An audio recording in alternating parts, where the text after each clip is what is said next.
नमस्कार बालमित्रांनो, आज आपण ही कसली भूतदया या नावाची गोष्ट पाहणार आहोत। एक छोटंसं गाव होतं। त्या गावात एकदा एक गाय आली। ती सगळ्या गावभर फिरू लागली। आता सगळ्यांना ही बातमी समजली। गावातली लोक धार्मिक वृत्तीची होते। गाय पवित्र असते। तिच्या पोटात 33 कोटी देव राहतात। कृष्ण, दत्त यांची लाडकी असते ती म्हणजे गाय। ह्या माहितीच्या आधारे सगळं गाव गायीचं गावात येणं नक्कीच काहीतरी शुभ शकुन आहे असं मानू लागलो। जो तो येता जाता गायीला नमस्कार करू लागला। जो तो गोग्रास खाऊ घालू लागला। आता ती गाय गावचीच झाली होती।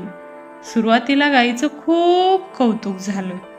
नियमित मिळणारा गोग्रास आता बंद झाला। आता उरलं सुरलं अन्न प्लॅस्टिकच्या पिशवीतून रस्त्यावर येऊ लागलं। सर्व गावात फिरून गाय मिळेल ते अन्न खाऊ लागली। वसुबारसेच्या दिवशी लोकांनी त्या गायीला पूजेसाठी गावाच्या मध्यभागी आणले। ती पळून जाऊ नये म्हणून तिला खांबाला बांधून ठेवले। गावातल्या सर्व सुवासिनी तिचे औक्षण केले, पूजा केली, गूळ बाजरी खाऊ घातली। वसुबारसेच्या दुसऱ्या दिवसापासून मात्र तिची पुन्हा अन्नासाठी भटकंती सुरू झाली। काही महिने लोटले। सोना आजी देवळातून परतत होत्या तेव्हा त्यांना मरून पडलेली गाय दिसली। गाय खरंच मेली आहे का हे त्या पाहत होत्या। तिच्या तोंडातून फेस आलेला होता, श्वास बंद पडलेला। हे पाहताच आजींनी आरडाओरड सुरू केली, बघा हो बघा हो, गाय मेली। हळूहळू तिथे सगळा गाव गोळा झाला। चर्चा सुरू झाली, गाय कशाने बरं मेली? प्रत्येक जण अकलेचे तारे तोडू लागला। सगळी गर्दी पांगवत जनावरांचे डॉक्टर पुढे सरसावले। त्यांनी गायीला तपासले आणि गाय मृत झाली आहे हे घोषित केले। सगळ्यांनी विचारले, डॉक्टर कशामुळे गाय मेली असेल? त्यावर डॉक्टर म्हणाले, मेली नाही हो, तुम्ही सगळ्यांनी मिळून मारलीत तिला। हे ऐकताच सगळे म्हणाले, आम्ही का मारू गायीला? उगीच आमच्यावर आरोप करू नका। डॉक्टरांनी सगळ्यांना शांत राहायला सांगितलं।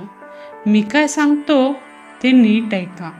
तुम्ही तिच्यासाठी अन्न ठेवत होता ना, त्यामुळे ती मेली। सोना आजी म्हणाल्या, म्हणजे आम्ही काय विष देत होतो का तिला? आम्ही तर गोग्रास खाऊ घालायचो। डॉक्टर म्हणाले, हाताने भरवायचात का तिला? काही जण म्हणाले, हातानं कशाला भरवायला तिला? ती स्वतःच खाऊ शकते की। डॉक्टर म्हणाले, स्वतःहून खायला तिला हात आहेत का?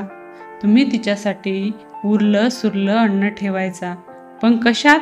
प्लॅस्टिकच्या पिशवीत, पिशवीला गाठ मारून। हो ना, तिला येतं का प्लॅस्टिकची गाठ सोडवता? एक जण म्हणाला, मग काय रस्त्यात तसंच टाकायचं का? आम्ही भूतदया म्हणून तिला खायला घालायचो। डॉक्टर म्हणाले, एखादा मोठा पसरट टब का नाही ठेवलात?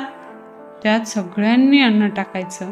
प्लॅस्टिकच्या पिशवीत अन्न ठेवल्याने ती प्लॅस्टिकच्या पिशवी सकट अन्न खायची। रोज तिच्या पोटात प्लॅस्टिकच्या पिशव्या जाऊन जाऊन तिचे पोट फुगले, कारण तिच्या आतड्यात प्लॅस्टिक अडकून बसले, म्हणून ती मेली।